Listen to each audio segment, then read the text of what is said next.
Hello everyone, and welcome back to the channel. John Owen talks about sports and movies. Thank you for checking out today's video. I always appreciate the support. Let's get into it. So today is one of my favorite days in the entire year. It's the 2023 NFL draft. Draft season, I absolutely eat up. I'm consumed by it. I absolutely love it. It's one of my favorite times of the year. It's one of my favorite things to talk about. Sometimes I find it a lot more interesting than the actual NFL season because it's just always so optimistic and positive, and everything's a possibility, and there's nothing that can't be thought of. And so I just really enjoy draft season. It's coming to a conclusion. The draft starts tonight. I'm very excited to watch. I'll definitely give you guys kind of a draft breakdown afterwards. Probably we'll see kind of how my finals and all that go. But with all that being said, make sure you like, comment, and subscribe so you never miss out on any of the fun. Leave your thoughts down below on what you are excited for tonight. What do you think is going to happen? Blah blah blah blah, etc. But with all that, let's jump into it. First off, we're going to start off with the top players to watch. So, some of the big names that you're going to be hearing about are, of course, the quarterbacks. Everybody loves to talk about the quarterbacks. So we got Bryce Young, CJ Stroud, Will Levis, Anthony Richardson. I'd be really surprised if any of them escape the top five. I think Bryce Young is definitively the best out of the bunch. I think his only knock is that he is small. There's never been anyone to succeed at his height at the position, but I think his poise and pocket presence and accuracy and mobility is really top notch. And I think he's truly an elite prospect. Say his pro comp is Drew Brees. I think CJ Stroud, you might look at that Jared Goff comp and be like, man, that's kind of low, but Jared Goff with the right pieces can get you to a Super Bowl, and I think CJ Stroud is very capable of doing that. And any player that's capable of getting to a Super Bowl is worth the kind of level of hype that CJ Stroud is getting. The other two quarterbacks, Will Levis, I'm a little lower on, but I still think he's got great athleticism and a big arm, and he's played in a pro-style offense, so all those things are definitely pluses for him. I definitely think he can be a Matt Stafford type, great arm, turnover prone, but at the end of the day, can make the play that you need to win the game, potentially. Anthony Richardson. I think Anthony Richardson has the tools to be the best player in the league. I mean, you look at someone who's 6'4", 240, runs a 4.4, has a cannon arm. That is literally a Madden created player with no question. Now I think he's very raw, and I don't think he's going to be able to come in and make the impact that a Cam Newton did his rookie year. But I think if Anthony Richardson hits, I think Patrick Mahomes is going to have a little competition for best player in the league. I really think that's Anthony Richardson's ceiling, but I think he's got the lowest floor out of the four as well, because he is so raw. So we'll just have to see. Some other big names: Will Anderson, Jalen Carter, Tyree Wilson. Will Anderson's probably the best defensive or the best pass rusher prospect we've seen in a little bit. Jalen Carter's definitely the best defensive tackle prospect we've seen in quite a while. Tyree Wilson, Wreckham, Red Raider. We share that in common. It's probably about the only thing. He's also going to be very drafted high. Three great defensive linemen, pass rushers, run defenders. They all three excel in that area. Bijan Robinson, the best running back prospect since Saquon Barkley, probably. He's a do-it-all back, probably taking out positional value, the best offensive weapon in the draft. You just cannot teach the things that he does.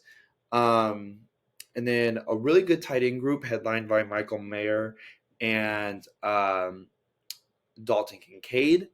Michael Mayer is more of a combo tight end, inline blocking, and you can split him out with maybe not quite all the athleticism and wiggle, but that Dalton Kincaid brings. Dalton Kincaid is an elite receiver, can run every route, runs every route well, explosive, can go vertical, horizontal, mid, deep, short, whatever you need him to do, but doesn't provide quite the same blocking that Michael Mayer does, potentially. Maybe a down year for receivers. I think if Jackson Smith-Njigba had played the whole year at the level that he did in 2021, I don't think, there'd be any discussion truly of who the best receiver is. I think he's the personal best receiver in the class, but I could see if someone makes the argument maybe it not being him just because he didn't play all of last season. But we've seen that not affect guys like Jamar Chase and Derek Stingley. And I think Jackson Smith-Njigba, maybe he's not Jamar Chase, but as far as a slot prospect, probably of equal level of a prospect. And so those are kind of the big receivers you're going to look for. Corners, Devin Witherspoon, Christian Gonzalez, Joey Porter are kind of the lead on the corners. they're going to be really, really high draft picks as well. So strengths, defensive lineman, tight end, QB, corner. So I'm just going to highlight some guys I didn't already talk about. So some other defensive linemen to talk about: Nolan Smith, Jalen Carter's Georgia teammate. He absolutely blew the combine out of the water. He's got great athleticism and great tangibles. Maybe not the most production you've ever seen, and he does have some injury concerns. But a lot of the Georgia defenders don't have a lot of the production you would like to see just purely on the stat sheet, just because of how good that defense is. Everyone can get to the ball, everyone contributes. So, you don't get like the gaudy monster stats. Elijah Cansey, who's really skyrocketed after the combine as well. We saw how well it went last time. A defensive tackle out of Pitt was drafted in the first round. I don't think he'll be Aaron Donald, but it's a fun comparison to make. Lucas Van Ness is another great edge prospect from Iowa, and they're a pair of Clemson teammates, Brian Bresee and Miles Murphy, some guys whose traits and athleticism is through the absolute roof. Some other elite corners, we've got Deonte Banks, Cam Smith, Emmanuel Forbes. Emmanuel Forbes had six pick sixes in his college career, so he's an absolute ball hawk. Cam Smith and Deonte Banks also regularly went up against elite competition and played well, so they're also top corner prospects. Another quarterback to throw in, I think maybe this class is being viewed as better than what it might actually be, just because of how poor last year's was. But I think overall there's some really good and exciting prospects. Another one I like to throw in there is Hendon Hooker. I think if he hadn't torn his ACL, I think he could have either been 25 or torn his ACL and still been a bona fide first-round pick. But because he's both of those things, I think there's maybe some concerns. And that's why maybe he's not a lock for a first-round pick. But I think talent-wise, he's definitely worth it. Positional value will also carry him. To go along with the great tight end class I was talking about, Darnell Washington, 6'7" monster out of Georgia, who can effectively act as a fifth receiver or a fourth receiver and as a sixth inline blocker at the same time. He's going to bring a lot of value to a team. Luke Musgraves, who, if you can't see his pro comp, is TJ Hawkinson light. I think he's got great athleticism and great potential, but the production and just the game amounts is not there. He only played 2 games last year. In those 2 games, he was a monster, but if you're concerned about the injuries and the lack of production, I think that's very fair, but I think he's got a lot of traits as well. Some weaknesses, I think Brian Branch, while an excellent safety prospect, is the only elite safety prospect. I think he's definitely the only one that will get drafted in the first round. He played kind of the star position that Minkah Fitzpatrick played at Alabama. Maybe not quite to the level, but it's really hard to match Minkah Fitzpatrick. I mean, he was obviously like an elite player at Alabama, and Brian Branch is very, very good. But I think if you only have one player that is worthy of a first-round pick, I think that's where you can kind of consider yourself a weakness. Linebacker, not just a great linebacker class. I think, like, for example, Drew Sanders, who goes to Arkansas, I think he might have more draft value if he was an edge rusher. And so, like, one of your best linebacker prospects may not even have the most value as a pure linebacker. Jack Campbell's very good. Leighton Vander Esch. Trenton Simpson's a hyper athletic linebacker, even if, he doesn't have as much on-ball experience, but very versatile, very athletic. So that's something to keep in mind. And then interior offensive lineman, I think if Peter Skronsky ultimately gets drafted as an interior offensive lineman, I think, the value of this position group will go up. But as it stands right now, I think Osiris Torrance is probably the only one that will get a first-round pick or first-round look, and that's the guard from Florida. I think the safest player in this draft is Will Anderson.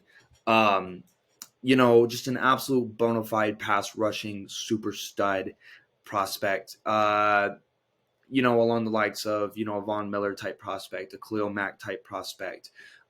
Just a really, really elite pass rusher who's also great against the run. Has been arguably the best player in college football for the past 2 years.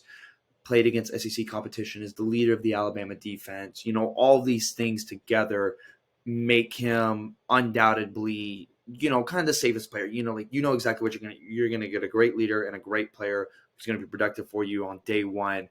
And I don't think there's a safer player if you're a franchise that's looking like, man, we need a cornerstone talent, I don't want to roll the dice on any potential risk. I think Will Anderson's your man. I think the best player though is Bryce Young. I think Bryce Young is probably, you know, he definitely would have been the number one pick in last year, or the best quarterback in last year's class. Um, he probably, outside of, Trevor Lawrence's draft class, probably would have been, the number one quarterback taken in the past 3 or 4 drafts, give or take. I think his poise and level of play and accuracy and arm talent and mobility and elusiveness and just tangibles are absolutely through the roof. I mean, I think if this guy was at least 6 foot, I think there'd be no doubt about it. He is 5'10", so there isn't a precedent there for someone to succeed at his position at that height. But I think if someone's going to break the mold, I'm very, very, very confident in Bryce Young succeeding at the NFL level. Boomer bust. I think Anthony Richardson, for all his tools and all the things he could potentially bring to a team, is just so raw. He started 11 college games, so less than a full season. His accuracy is not great. His pocket awareness is not the best. I think if he booms, we're gonna have the best player in Madden since Michael Vick. I think if he busts, though, a GM's gonna get fired. And I'm gonna put Jalen Carter here too because just of how much off-field incidents he's had here recently. I think on the field he's been proven, but I am nervous about his off the field, overweight at the combine and your pro day, all of the legal issues. And so you just, you don't know. I think teams are looking into that. And I think ultimately his talent will prevail. I think he'll still be drafted very highly. But that is something to consider with him. Okay, swing picks. I'm also going to throw Houston in here too. So I would say Houston, Arizona, Detroit, and Seattle are going to be, kind of, because the Panthers are going to take their quarterback of choice at 1, whoever that may be. And then if the Texans decide like, oh, hey, like we're going to take a quarterback. Okay, cool. But if they don't take a quarterback, our team's willing to jump up the 3 to Arizona. I think Arizona's in a really interesting position to kind of control the draft. Do they stick at 3? Do they find a trade partner? And I think Detroit and Seattle, if, one of these 4 quarterbacks is there, I think they're going to be really, really, really, really tempted to bite at one of the quarterbacks. And so, like let's say maybe they both pass on quarterback and the Raiders are sitting there at 7. Now a team like the Bucs or the Vikings is more able to jump up to 5, 6, 7 a lot easier than they are to 3 or 2 like they would have to with Arizona or Houston. So I think, as far as, controlling kind of the craziness of the NFL draft, I think Houston, Arizona, Seattle, and Detroit have a lot of power. Parents I'd love to see, as a Chiefs fan, I would love if we got Dalton Kincaid. I think you can get your Travis Kelce replacement ahead of time who's also ready to play right now and contribute. We need another receiver. Juju Smith-Schuster just left. The receiving core wasn't the best. Dalton Kincaid can come in right now and play receiver for us. But we also run multiple tight end sets. Imagine it's Travis Kelce and Dalton Kincaid as tight ends. Dalton Kincaid can learn from Travis Kelce. I know Travis Kelce's 32, but if you can get a weapon like this, Andy Reid, Patrick Mahomes, they're smart enough and good enough to be able to utilize him and maximize him right now, all while Travis Kelce can train him to be the next great tight end for the Chiefs. And I think where I really, really would like Anthony Richardson to end up as the Lions. I think there would be no pressure to play. You could sit and learn from Jared Goff. They've got a really exciting future. They're probably going to be the front runners in the NFC North for quite a while without any pressure to play. So you're going to be in a winning culture that's going to allow you to develop. And when we've seen these project quarterbacks hit, that's when they have hit, is when they get drafted into good situations with good coaching and good cultures. Patrick Mahomes, Josh Allen, Jalen Hurts, they were all kind of considered projects. And so whenever you are a project like Anthony Richardson is, and you just see all these amazing antagonizing tools,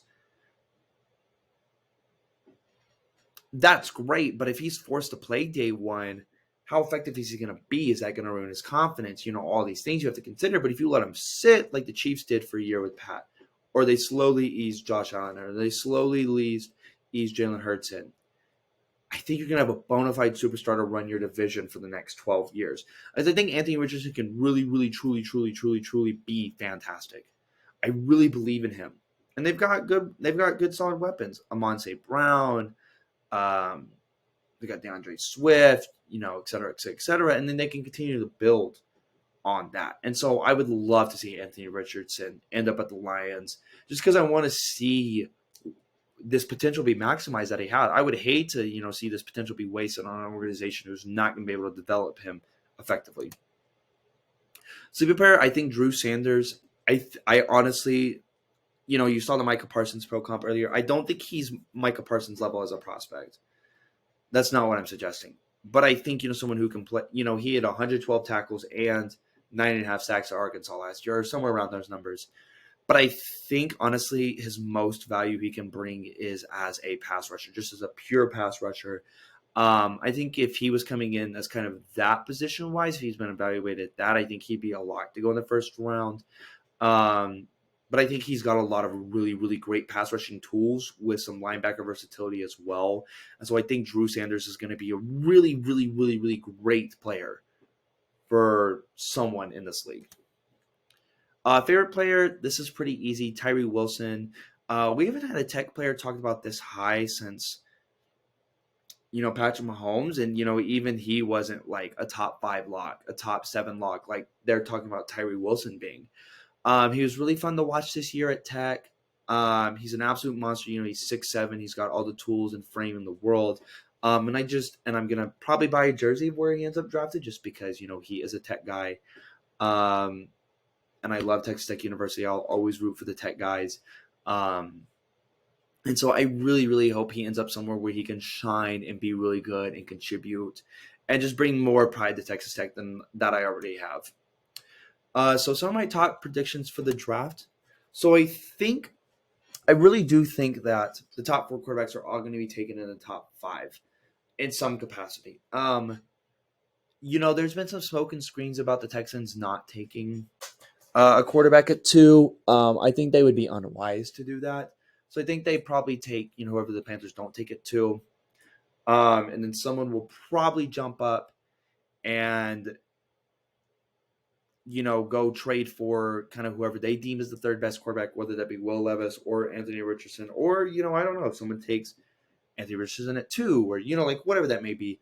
I think all 4 of them will go in the top 5 in some capacity. And I think, honestly, Hendon Hooker could sneak into the first round as well. Some popular places I've seen him mocked are Detroit at 18, which I honestly think could be really, really interesting as well. You're going to get kind of a cheaper Goff, which I think for that roster might work. Bucks at 19, Minnesota, I think they're at 23. So I've seen him, places that kind of have veteran quarterbacks. That's been a very, very popular place for him to be mocked. And so I honestly think he's worth a first-round talent.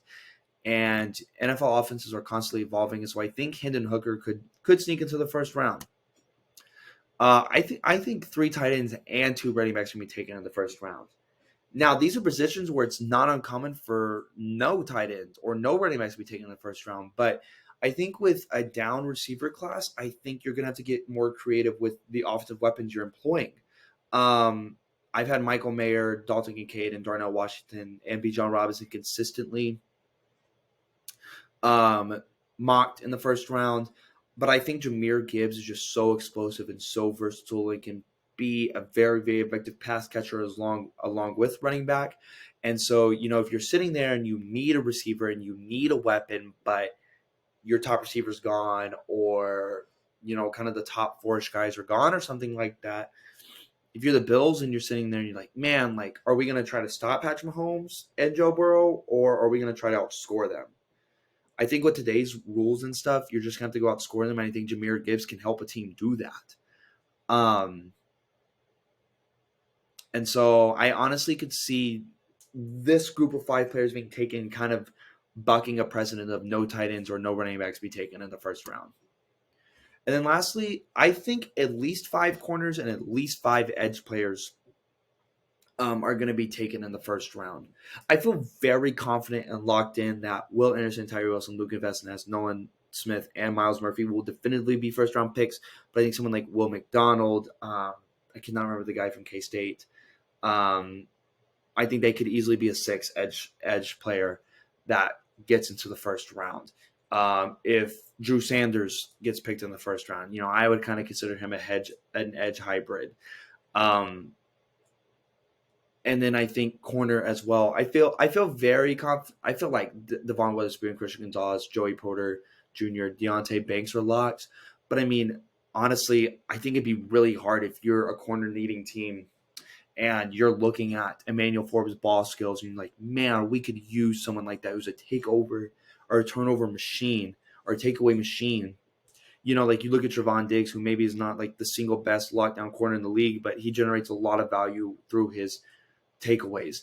And I think Emmanuel Forbes could be someone like that. And I think Cam Smith is just a really solid corner prospect who goes against the best competition in college football every single week. So someone who's battle tested and proven.